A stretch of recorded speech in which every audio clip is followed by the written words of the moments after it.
আল্লাহ রাসূল সাল্লাল্লাহু আলাইহি ওয়াসাল্লাম একবার ওয়াজ করতেছেন, সহিহ বুখারীর বর্ণনা। আল্লাহর হাবিব সাল্লাল্লাহু আলাইহি ওয়াসাল্লাম বললেন, ইন্না মিনা শাজারি শাজারা, এক ধরনের গাছ আছে, লা ইয়াসকুতু ওয়ারাকুহা, যেই গাছের পাতা কোনোদিন ঝরে না, পাতা পড়ে না, একটা গাছ আছে। মাসালুহা কামাসালিল মুসলিম, এই পাতার দৃষ্টান্ত মুসলিমের দৃষ্টান্ত একই। হাদ্দিসুনি মা হিয়া, দেখি তো কোন সাহাবী বলতে পারে এটা কোন গাছ। আল্লাহর হাবিব বললেন, এমন একটা গাছ আছে যেই গাছের কোনো পাতা ঝরে না। এই পাতার দৃষ্টান্ত, গাছের দৃষ্টান্ত, মুমিনের দৃষ্টান্ত একরকম। ফাহাদ্দিসুনি মা হিয়া, কে আছো বলতে পারো এটা কোন গাছ? কেউ পারে না। সাহাবারা মনে করছে এটা মরুভূমির কোন একটা গাছ হবে। কেউ বাড়ির পাশে যে খেজুর গাছ আছে এটা খেয়াল করে নেই, সবাই চলে গেছে অন্য গাছের দিকে। ক্যাকটাস, গুলমলতা, মরুভূমির রেয়ার যে গাছগুলো আছে, দুর্লভ দুষ্প্রাপ্য গাছগুলো, তারা এক একজন একটার পর নাম বলতে আরম্ভ করলো। আল্লাহ রাসূল সাল্লাল্লাহু আলাইহি ওয়াসাল্লাম বললেন হয় নাই, একজন বলে একটা, আল্লাহর হাবিব বললেন হয় নাই। সবশেষে কেউ যখন পারে না, আল্লাহ রাসূল সাল্লাল্লাহু আলাইহি ওয়াসাল্লাম বললেন, ইন্নাহা নাখলা, এটা খেজুর গাছ। এটা কি গাছ? সবাই বলেন, কি গাছ? খেজুর গাছ। কেউ পারে নাই। ওয়াজ শেষ, নসিহত শেষ, সবাই বাড়ি ফিরে যাচ্ছে। সাইয়েদনা ওমর ফারুক রাদিয়াল্লাহু তাআলা আনহু, উনি ওনার ছেলে আব্দুল্লাহ ইবনে ওমরকে নিয়ে যাচ্ছে। আব্দুল্লাহ ইবনে ওমর হঠাৎ করে বললেন, আব্বা, আল্লাহ রাসূল যখন জিজ্ঞেস করেছিল এটা কোন গাছ, আমি কিন্তু জানতাম এটা খেজুর গাছ, আমি কিন্তু জানতাম। ওমর ফারুক বললেন, বলো নাই কেন? আব্দুল্লাহ ইবনে ওমর বলেন, আব্বা, আপনি পারেন না, আমার চাচা আবু বকর পারে না, মুরব্বী সাহাবারা কেউ পারে না, আমি মাঝখান দিয়ে কেমনে বেয়াদবি করি? সুবহানাল্লাহ পড়বেন না?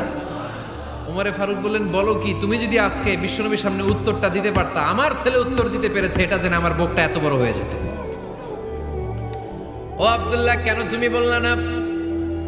আজকে কেউ প্রশ্নের উত্তর করতে পারে নাই, তুমি যদি বিশ্বনবীর সামনে দাঁড়িয়ে প্রশ্নের উত্তর করতে পারতা, আমার বুকটা এত বড় হয়ে যেত, কেন বললা না? তুমি বললে আমি বড্ড খুশি হয়ে যেতাম। সুবহানাল্লাহ পড়েন। তার মানে মাঝে মাঝে জুনিয়ররা সিনিয়রদেরকেও হার মানায় দেয়, এরকম আছে না নাই?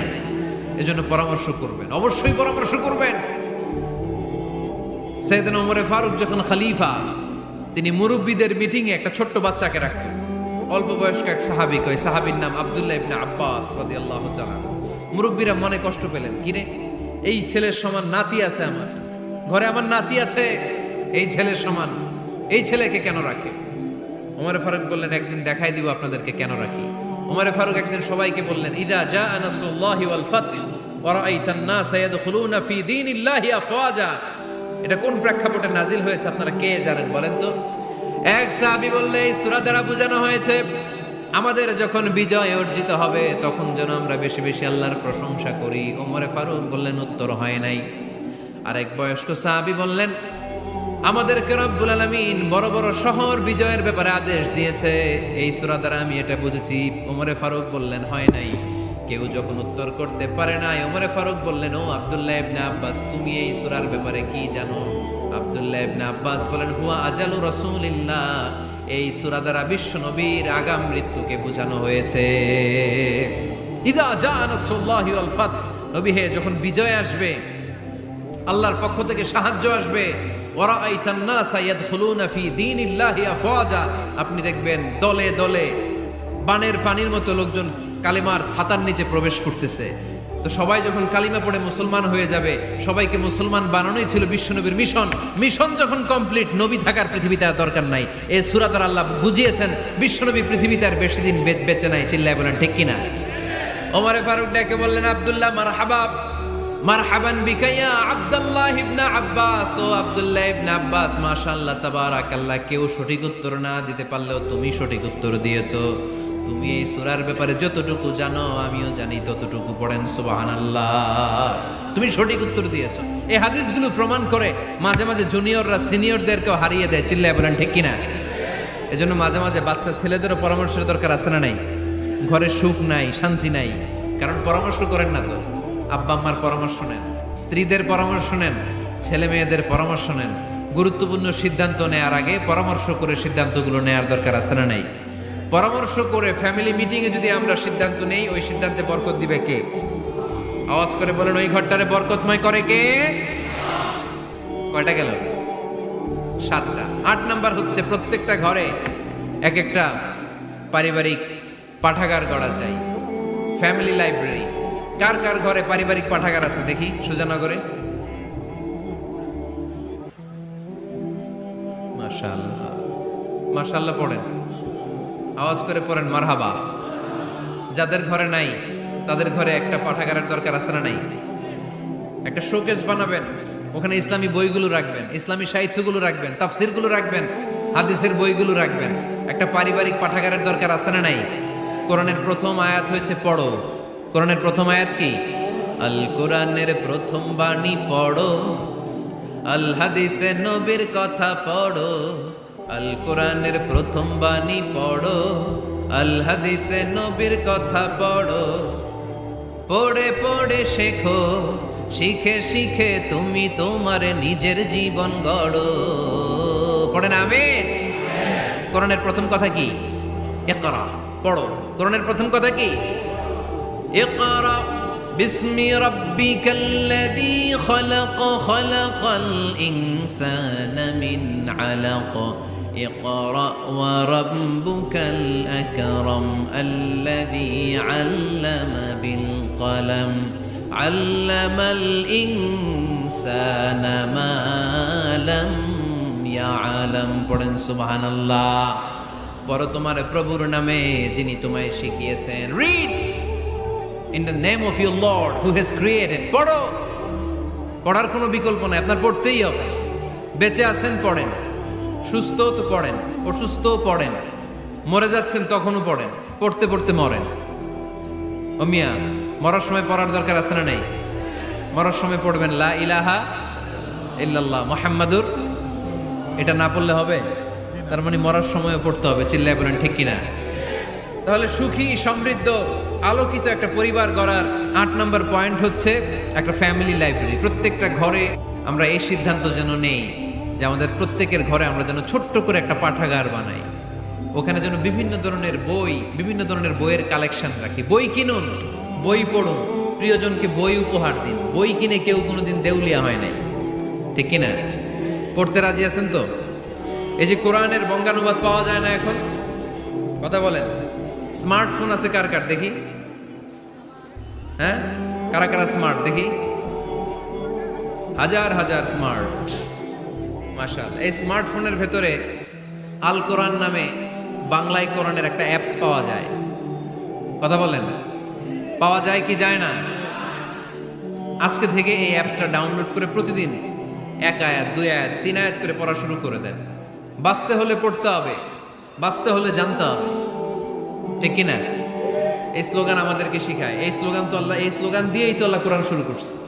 ইকরা বিসমি রাব্বিকাল্লাযী খালাক। বাঁচতে হলে জানতে হবে, বাঁচতে হলে পড়তে হবে, পড়ার কোনো বিকল্প নাই। আওয়াজ করে বলেন ঠিক কিনা? সুজানগরের রায়েরা, মোবাইলের অ্যাপসের ভেতরে আমরা কোরআন রাখতে রাজি আছি তো সবাই? হাদিসের অ্যাপস ডাউনলোড করতে রাজি আছি তো? বাস রাজি আছি, ডাউনলোড করে রাইখা দেবো, আর কেউ পড়বো না নাকি? হ্যাঁ, প্রতিদিন একটা আয়াত হলেও যেন আমরা পড়ি। আল্লাহ যা বলা দরকার সব বলে দিয়ে গেছে, নতুন করে আর কিছু বলবে না। আমরা যেন পড়াশোনা করি, আমরা যেন একটা পাঠাগার বানাই। আবারও কখনো আসার সুযোগ হলে আমি জিজ্ঞেস করবো, যদি আমার মনে থাকে, যে আপনাদের পাঠাগার আছে কার কার ঘরে। সেদিন সবার হাত তুলতে হবে। এমনি পারা যাবে তো? আল্লাহ তুমি তৌফিক দাও। কয়টা গেল? 8টা। ঘরে সুখ শান্তি ফিরিয়ে আনার 9 নাম্বার খুব জরুরি একটা পয়েন্ট, সেটা হচ্ছে ফ্যামিলি মেম্বারসদের মধ্যে মিউচুয়াল রেসপেক্ট লাগবে, পারস্পরিক শ্রদ্ধাবোধ। কেউ কারো দোষ খোঁজা যাবে না, কিন্তু আমরা দোষ খোঁজায় ব্যস্ত, ঠিক কিনা? ইগো ইগো ইগো আমাদেরকে শেষ করে দিল। ইগো প্রবলেম আছে না নাই? বৌমা শাশুড়ির দোষ খোঁজে, শাশুড়ি দোষ খোঁজে বৌমার। এগুলো আমাদের এলাকায়, সুজানগরে নাই। হ্যাঁ, আছে আছে আছে। ফ্যামিলিটা জাহান্নামের টুকরা হয়ে গেছে। বউ শাশুড়ি দেখতে পারে না, শাশুড়ি বউ দেখতে পারে না, আছে না নাই? এর কারণটা কি শুনি বলেন? 3টা উত্তর নিব এখান থেকে। একজন বলেন যে বৌমা শাশুড়ির পিছনে লাইগা থাকে, আর শাশুড়ি বৌমার পিছনে লাইগা থাকে। বৌমা শাশুড়ির ছায়া দেখতে পারে না, শাশুড়ি বৌমার ছায়া দেখতে পারে না। কারণটা কি? একজন এদিকে আওয়াজ করে। আত্মসম্মানের কারণে। তার মানে ইগো ইগো প্রবলেম। এদিকে একজন ইসলামের জ্ঞান নাই, মাশাআল্লাহ। আর এদিকে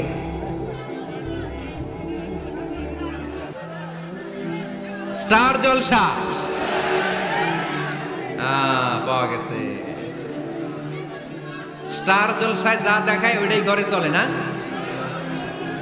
স্টার জলসা হচ্ছে কেমন করে শাশুড়ির সাথে বউয়ের গিরিঙ্গি লাগানো যায়, এটার প্রশিক্ষণ, ঠিক কিনা? ভয়ঙ্কর। তাহলে এগুলো দেখা বাদ দিতে হবে। এগুলো যতক্ষণ ঘরে থাকবে হবে না, হবে না। রিমোট কন্ট্রোল কেড়ে নিবেন, কেড়ে নিয়ে মাইল লাগাই দিবে। একটা ক্ষুধার্ত বাঘ 1 মাস খায় নাই, তারপরে হরিণের মাংস পাইছে। ওই বাঘের বুঝ দিলেও বাঘের কাছ থেকে হরিণের মাংস টেনে নেওয়া যায়, কিন্তু আমাদের মা বোনদের হাত থেকে হিন্দি সিরিয়ালের জন্য টিভির রিমোট কন্ট্রোল কেড়ে নেওয়া যায় না। দিবে না রিমোট কন্ট্রোল। তো এজন্য আপনাদের কথা অনুযায়ী এই জি বাংলা স্টার জলসা হিন্দি সিরিয়াল হচ্ছে বৌমা শাশুড়ির গিরিঙ্গি বা দ্বন্দ্বের প্রধানতম কারণ। তাহলে হিন্দি সিরিয়ালকে ঝাড়ু পেটা করে বের করে দিতে হবে। এগুলোর সাথে মুসলিম পরিবারের কোনো সম্পর্ক। আরো কিছু কারণ আছে, এগুলো আমি বের করছি, শুনবেন। বৌমা শাশুড়ির এই ঝগড়ার প্রধান কারণ হচ্ছে জেনারেশন গ্যাপ, ঠিক কিনা? শাশুড়ি এক জেনারেশনের আর বৌমা আরেক জেনারেশনের। শাশুড়ি ভাবে একরকম, বৌমা ভাবে আরেক রকম। শাশুড়ি চায় বউর উপর খবরদারি করতে, বউ চায় শাশুড়ির উপর খবরদারি করতে। এই ডমিনেটিং এর কারণে কিলাকিলি আছে না নাই? আহা, এটা ঠিক না। আমার শাশুড়ি মায়েরা যারা আছেন, প্রথমে শাশুড়ি দিয়ে শুরু করি। আমার মাইকের আওয়াজ যে ঘরগুলোতে যায়, আমার শাশুড়ি মাদেরকে বলবো, বউদের উপর অত্যাচার করবেন না। ছেলেরে প্রশ্ন করে, তোর কাছে তোর বউ বড় না আমি বড়? আছে না নাই? এটা একটা প্রশ্ন হইল। তোর বউ বড় না আমি বড়? দুইজনেই বড়। তো এক ছেলে সুন্দর উত্তর দিছে, আমার কাছে ভালো লাগছে উত্তরটা শুনে। এক মা প্রশ্ন করছে, তোরে এতদিন আমি লালন পালন করে বড় করলাম, জীবন যৌবন তোর জন্য শেষ করলাম, আজকে বউ পাইয়া বউ তোর আপন হয়ে গেল। এবার ছেলে উত্তর দিছে, মা, আমার মুখ থেকে মা ডাক শোনার জন্য তুমি কি কষ্টটাই না করছো জীবনে। 10 মাস আমারে পেটে ধারণ করলা, খাইতে পারো নাই, বমি করছো, খালি ওষুধ খাইছো, তোমার পেট কেটে আমারে বের করা হয়েছে, 2 বছর আমারে দুধ খাওয়াইছো, পেশাব পায়খানা পরিষ্কার করেছো। বয়স যখন 3-4 তখন তোমার আমি মা ডাকছি। এই মা ডাকটা শোনার জন্য তুমি এত কষ্ট করছো। আর আরেকবারের মাইয়া এই ঘরে আইসাই তোমার মা ডাকা শুরু করছে। যেই মেয়েটা তোমারে মা ডাকে সে আমার আপন হবে না কেন মা? ঠিক কিনা? এই মা ডাক শোনার জন্য তুমি এত কষ্ট করলা, আমার লালন পালন করলা, 10 মাস পেটে ধরলা, পেশাব পায়খানা পরিষ্কার করলা, এরপরে মা ডাক শুনতে পারছো। আর আরেকবারের মেয়ে জানা নাই চিনা নাই এসেই তোমার ডাকা শুরু করছে মা। তো যে আমার মারে মা ডাকে তার স্থান তো আমার কলিজায়, ঠিক কিনা? শাশুড়ি আম্মারা যারা আছেন, প্লিজ বৌমাদেরকে কষ্ট দিয়েন না। অনেক শাশুড়ি আছে পান থেকে চুন খসলে রেগে যায়, পদে পদে স্ত্রীর ভুল ধরে, বউয়ের ভুল ধরে, আছে না নাই? এটা করবেন না। সে তো নতুন, আপনার অনেক এক্সপিরিয়েন্স হতে তার সময় লাগবে। তাকে সময় দিন, তাকে ভালোবাসুন, ঠিক কিনা? না বুঝে সামান্যতে বৌমারে বদদোয়া দেয়, এরকম আছে না নাই? কিন্তু বুঝতে চায় না, বৌমারে যদি বদদোয়া দেয় তাহলে তার নিজ ছেলের পরিবারের ক্ষতি।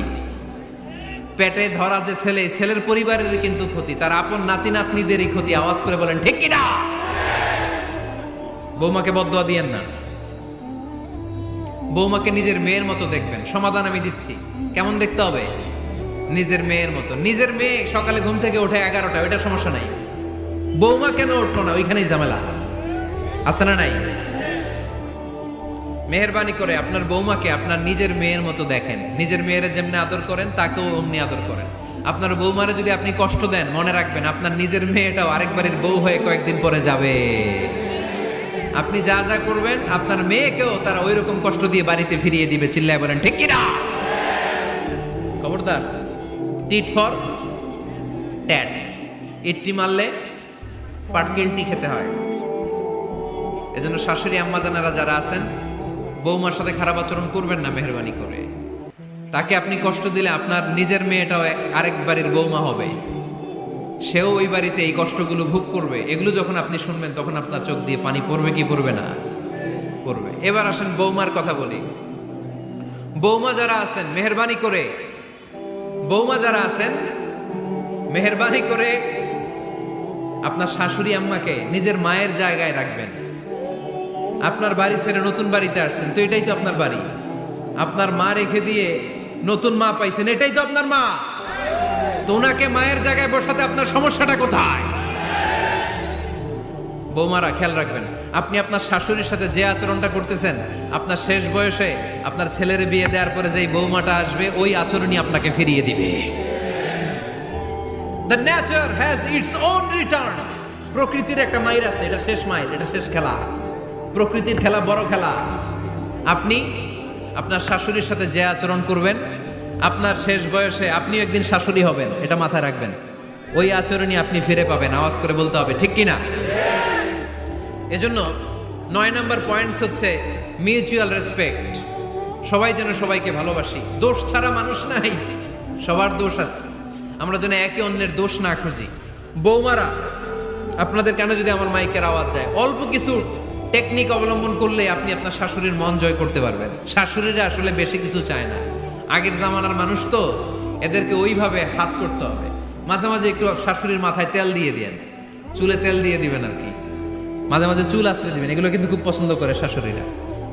ওনার প্রেশারটা একটু মেপে দিবেন, ডায়াবেটিক্সের ওষুধটা খাইলো কিনা সময় মতো খোঁজ নিবেন, কি পছন্দ করে খেতে একটু রান্না করে দিবেন। যেই বক্তার ওয়াজ শুনতে পছন্দ করে ওই বক্তার ওয়াজগুলো ডাউনলোড করে শাশুড়ি আম্মাকে দিবেন, ইসলামী বই দিবেন। দেখবেন বয়স্ক নারীরা মাহফিল যেতে খুব পছন্দ করে, ওয়াজ শুনতে খুব পছন্দ করে, নবীদের কাহিনীগুলো শুনতে পছন্দ করে। বসায় বসায় একটু কাহিনীগুলো শোনাবেন। বাইরে বেরোলে জিজ্ঞেস করেন, আম্মা আপনার কিছু লাগবে কিনা। আর একটা টিপস আছে, চুল যখন আশ্রাবেন আর শাশুড়ির মাথা যখন তেল দিয়ে দিবেন, তখন অতীতের কথা জিজ্ঞেস করেন। দেখবেন অতীতের স্মৃতিতে হারিয়ে গিয়েছে আপনার শাশুড়ি। কে জিজ্ঞেস করবেন জানেন? জিজ্ঞেস করবেন, আম্মা জান, মুক্তিযুদ্ধের সময় আপনার বয়স কত ছিল? ওই সময় মুক্তিযুদ্ধের সময় আপনাদের এলাকায় কি কি হয়েছিল মা? আরেকটা প্রশ্ন করবেন, মা বিয়ের সময় আপনি কেমন ছিলেন? ওই দিন দেখবেন বুড়ি আর বুড়ি নাই, জুয়ান হয়ে গেছে। ওই দিন বলবে, মা আমি অনেক সুন্দরী ছিলাম, আমার মাথায় অনেক চুল ছিল, আজকে নাই। আমগো গ্রামে আমার সাথে সুন্দরী মাইয়া ছিল না। অতীতের স্মৃতিতে, স্মৃতি হাতড়াতে হাতড়াতে তিনি হারিয়ে যাবেন। জিজ্ঞেস করবেন যে, মা শীতকালে আপনাদের দেশে কি পিঠা বানাতেন আপনি যখন ছোট ছিলেন? আপনার বাপ চাচারা কি করতো? এগুলো জিজ্ঞেস করলে উনি স্মৃতির পাতা হাতড়াতে হাতড়াতে চোখ দিয়ে দাঁড় দাঁড় করে ওনার পানি ঝরতে শুরু করবে। আপনার জায়গায়, ওনার হৃদয়ের মনি কোঠায় এমন জায়গায় পৌঁছবে, আপনার ছাড়া উনি কিছুই বুঝবে না। বৌমারা, এই অল্প কিছু টিপস অবলম্বন করে আপনারা আপনাদের শাশুড়ির মনকে জয় করতে পারেন। শাশুড়ি বৌমার দ্বন্দ্ব আমরা চাই না। আমরা চাই শাশুড়ি বৌমাকে নিজের মেয়ের মতো জানুক, আর বৌমা শাশুড়িকে আপন মায়ের মতো ভালোবাসুক, ঠিক কিনা? এই মিউচুয়াল রেসপেক্টই পারে শাশুড়ি বৌমার দ্বন্দ্বকে দূর করতে আর ঘরটারে শান্তির টুকরা বানাতে। আওয়াজ করে বলেন ঠিক কিনা? কয়টা গেল? আর আছে কয়টা? দোয়া করবেন একে অপরের জন্য। দোয়া, সাইয়েদনা ইব্রাহিম ফ্যামিলির জন্য দোয়া করতেন, রাব্বি জাআলনি মুকিমাস সালাতি ওয়া মিন যুররিয়াতি রাব্বানা ওয়া তাকাব্বাল দুআ। ও আল্লাহ, আপনি আমার নামাজ কায়েমকারী বানান, আমার কলিজার টুকরা সন্তান ইসমাইলকেও নামাজ কায়েমকারী বানান। আমার দোয়াটা আপনার দরবারে আপনি কবুল করে নেন। সুবহানাল্লাহ পড়েন। রব্বানা ইন্নী আসকানতু মিন যুররিয়াতি বিওয়াদিন গায়রি যী যারইন ইনদা বাইতিকাল মুহাররাম। ও আল্লাহ, আমার সন্তান সন্ততি, আমার ফ্যামিলিকে ধুধু মরুপ্রান্তর এই উপত্যকার মধ্যে তোমার কাবা ঘরের সামনে রেখে গেলাম, তাদেরকে তুমি নামাজ কায়েমকারী বানিয়ে দিও। গোটা বিশ্বের সব মানুষের অন্তর আমার ফ্যামিলির দিকে আল্লাহ তুমি ঝুঁকিয়ে দিও। ওয়ারযুকহুম মিনাস সামারাত, ফলমূল দিয়ে আল্লাহ তুমি তাদেরকে রিজিকের ব্যবস্থা করে দিও।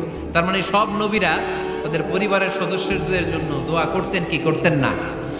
আবার কোরআন আমাদেরকে শিখালো, রাব্বানা হাব লানা মিন আজওয়াজিনা ওয়া মিন যুররিয়াতিনা কুররাতা আ'য়ুন ওয়াজআলনা লিল মুত্তাকিনা ইমামা। ও আল্লাহ, এমন নেককার সন্তান, এমন নেককার স্ত্রী আপনি আমাকে দান করেন যাদের দিকে তাকালে আমার চোখ দুইটা ঠান্ডা হয়ে যায়। চক্ষু শীতলকারী স্ত্রী দেন। বিয়ে যাদের হয় নাই, ইয়াং ছেলেরা এই দোয়াটা করবা। বিয়ের জন্য দোয়ার দরকার আছে না নাই? প্রতিদিন এই দোয়া করবা, আল্লাহ এমন স্ত্রী দেন, এমন জীবন সঙ্গিনী আপনি আমাকে দেন, এমন লাইফ পার্টনার দেন যার দিকে তাকালে আমার চোখ জুড়িয়ে যায়। এমন সন্তান আল্লাহ আপনি আমার ফ্যামিলিতে দেন যাদের দিকে তাকালে আমার চোখ দুইটা ঠান্ডা হয়ে যায়। নেককার সন্তান, নেককার স্ত্রী আল্লাহর কাছে দোয়া করে চেয়ে নিতে হয়। তাহলে ফ্যামিলি মেম্বার একে অপরের জন্য দোয়ার দরকার আছে না নাই? বাবা দোয়া করবে ছেলের জন্য, ছেলে করবে বাবার জন্য, মা দোয়া করবে মেয়ের জন্য, মেয়ে করবে মায়ের জন্য, ভাই করবে বোনের জন্য, বোন করবে ভাইয়ের জন্য। দোয়ার দরকার আছে না নাই? দোয়া করবেন সবাই সবার জন্য। তাহলে সুখী পরিবারের ফর্মুলা, এই আলোচনায় আমরা 10টা পয়েন্ট শুনলাম। কয়টা? ভুলে গেছে। কয়টা? 1 নাম্বার কি ছিল? 1 নাম্বার কি ছিল?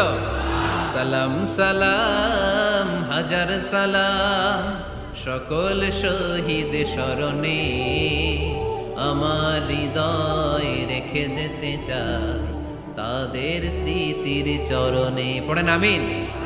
তাহলে ঘরে শান্তি আনার 1 নাম্বার মাধ্যম, আওয়াজ করে উত্তর দিতে হবে। 1 নাম্বার মাধ্যম কি? সালাম দিন, সালামতে থাকুন। জান্নাতি আমেজ যদি ঘরের মধ্যে পেতে চান, সালাম দিন। সালাম মানে শান্তি।